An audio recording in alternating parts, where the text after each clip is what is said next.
Hey, what's going on, everybody? It's Guns for Hire from YouAlwaysWin, and holy macaroni, Sledgehammer's Call of Duty World War II is selling like hotcakes. Hotcakes sell a lot. 500 million in the opening weekend, more than double what Infinite Warfare sold, which is not really hard to beat. I'm just saying, I'm not here to slam the other ones there. Wasn't a fan of Infinite Warfare. I got it for Call of Duty 4 Remastered. Played a little bit of it. Not my bag, baby. Not my bag. But then again, I don't like all the crazy, wall running and all that other stuff, the boost jumping. So I was one of those people chanting and hoping for a boots on the ground, and Sledgehammer delivered. And boy, did they deliver. They delivered a solid shooter. Other than the launch day jitters where there was server issues and everything like that, they were saying, oh, due to high volume of gamers. Well, that may be a contributing factor, Sledgehammer, but let's just be honest here. It was your headquarters, that little social thing that you decided it was a good idea to load 50 people in the background in between every single match, and you didn't anticipate any server issues with that?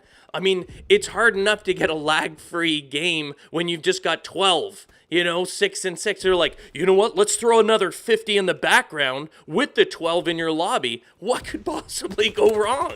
I'm not here to harp on Sledgehammer. I'm super appreciative of what they've actually done for us. They've created a solid shooter. And for those of you that were waiting for them to go back on boots on the ground, we're chanting and it's like, oh, I haven't bought it because of this, because I don't like the boost jumping and all that other stuff, which is the same as me, because that, I buy them. I bought them because I was always hopeful. I was like, I don't really like, I hated Advanced Warfare movement. Absolutely crazy, erratic, was not a fan of that. Not a fan of Infinite Warfare. Black Ops 3 was decent, I gotta say, and I'm not as critical as other gamers are. My favorites, though, have always been, and because probably I'm an old school gamer, World at War, Call of Duty 4, Modern Warfare 2. Those days are gone. I don't want them to do remakes anymore. I just want them to make another great Call of Duty, which I believe Sledgehammer has. So if you truly have been putting off buying another Call of Duty because of the direction, because you didn't like that, you have no excuses. I mean, you have zero excuses not to get this game. This game is what you've been wanting, what you've been chanting. It may not be like modern, but the weapons are solid. They're good performers. There's no one crawling on walls, jumping up in the air so you can't get them or anything like that. It is a normal Call of Duty shooter. And I say normal, like old school, boots on the ground type of Call of Duty shooter. So unless you don't have money, which is a great excuse because, let's face it, more important things to do than buying video games if you are struggling with the cash. But if you do have it and it's burning a hole in your pocket, I highly recommend that you get Call of Duty World War II because it is great. It is back, and I believe it's going to sell really well. I know the opening weekend, obviously double Infinite, almost at Black Ops 3, but that, I believe that if they did this earlier, and this was like the second one, it would vastly outsell and outperform Black Ops 3. I think it's just because people weren't ready. They were like, are they really going to do it justice? Or is it all hope is lost for this series or this franchise? And it's not. Sledgehammer has brought it back to where it should be and where it needs to be. My concern, though, is, rumors have it that Black Ops 4 is coming. And I liked Black Ops 2. I like Black Ops. Once they fix it on the PlayStation, I just have to note that. And I like Black Ops 3, even though it had the crazy boosted movement. I didn't mind it.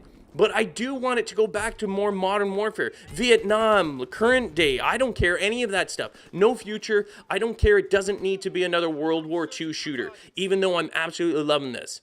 I think they need to keep it there. And I think the sales is telling Activision and all the other, studios and everything, like, yes, this is what we wanted. This is what we wanted. Please continue to deliver this. In terms of the supply drops or loot crates or whatever you want to call them, I don't really care. Those things are optional. People are acting like the sky is falling, like it's Armageddon, like they sold their soul to the devil. Oh my God, microtrend. Nobody's forcing you, dude. It's all cosmetics. Who cares? Yeah, they have variants in the loot boxes or supply drops or whatever it is, but it doesn't impact greatly the game. It's not like you're gonna get one, you're like, no, that guy's gonna instantly kill everyone. It just helps him get kills. No, it may be a slightly better weapon or the way that they've got it set up or whatever that you couldn't normally set up yourself, but if you're a crappy gamer, it's not gonna get you kills. You're still gonna die. You still gotta learn to use it. I think it's fun. I think it's they've done a great job. Remember, supply drops optional. You know, if people want to buy them like they do in lots of other shooter games. CSGO is a huge one. No one's whining there because they don't steal your money. You have to actually say, yes, I want to spend money there. That's how it works. Anyway, stop whining about that stuff. If you want a solid shooter, this is the shooter. Yes, I'm camping a lot on this. Deal with it. Ha ha ha ha. That's my style, baby. And I'm back and I'm loving it. And I really think that you should seriously consider buying this game if you haven't done so already. Especially if you wanted boots on the ground.